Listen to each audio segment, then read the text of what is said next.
Okay, so it's wedding season because it's summer, and maybe some of you are maid of honors or best men, or maybe you're someone important and you're giving a speech. You've come to the right place. I've been a bridesmaid 7 times, a maid of honor 3 times. I would say that I've given 3 pretty good speeches. I mean, ask the brides whose speeches I gave weddings to at 4, too. It was better than that right there. I really like, you know, just like coming in there, making them laugh. Here's an embarrassing memory about her. Here's one about me. Here's one about all of us. We're so glad to be here. And then she met him or her. And the audience is like, this is just good. She's kind of laughing. And then you just go, poof, and all of a sudden they're like, I love you. I love them. They don't even know how it happened, but you do. Because you spun that little web. Okay? And here's how you spin that web. First of all, don't get too drunk before your speech. This couple is going to watch this video for years and years and years. They're going to show it to their grandkids.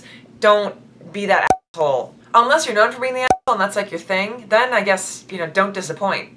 So I started off with saying don't get too drunk because if it becomes apparent in the first line of your speech that you're too drunk, people are going to tune out. And that first line is where you're going to get them, okay? You're going to shock everyone in that room by just how funny you can be. Because guess what? If you're really funny, then you're going to think of a good line. And if you're not really funny, the bar is so low, all you have to do is make fun of yourself a little bit.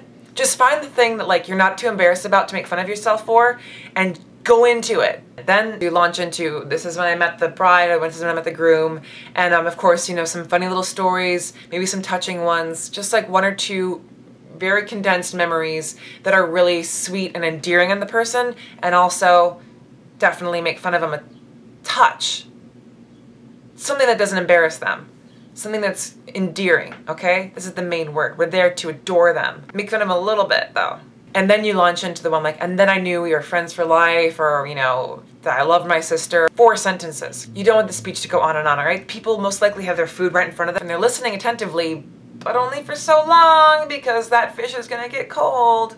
Oh, and don't make me even tell you this, but don't talk about past relationships. Don't be an idiot. Don't say in front of this whole room of family and friends anything you wouldn't say in front of, well, no, because I would say some bad things in front of just the... Also in these memory stories about you and the bride or you and the groom or whatever, this is your chance to solidify why you're standing there, you know? You have a special spot, and people might be doubting it. They might be like, is she your best friend? Sometimes they know. It's like, oh, they've been inseparable, or oh, it's her sister, or whatever. But sometimes you have to prove it, you know? People are doubting you, and this is your chance to be like, our friendship is really special and lifelong. At least 3 more years after this wedding. We will be friends and stay in touch.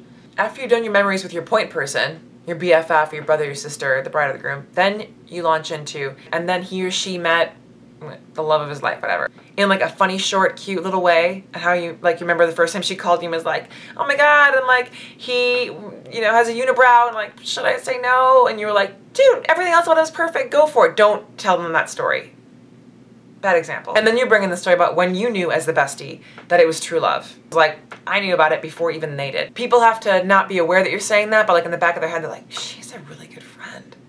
That's what you want. And then here's the fun part. So you made everyone laugh, talking about like how like they kind of almost didn't get together and then they did, and like, you know, something funny happened and like they love each other. And this is when you can just like really dive in. You can bring up like a very close, you know, deceased relative, or like a hard time they went through, and just like really just the tears will seal the deal and make them really believe that this couple can go through the good and the bad times. And that's your job. And then, you know, you finish that crying story with like a little quip or a little joke, and then you go into the cheers. Don't forget to thank them for providing this lovely evening.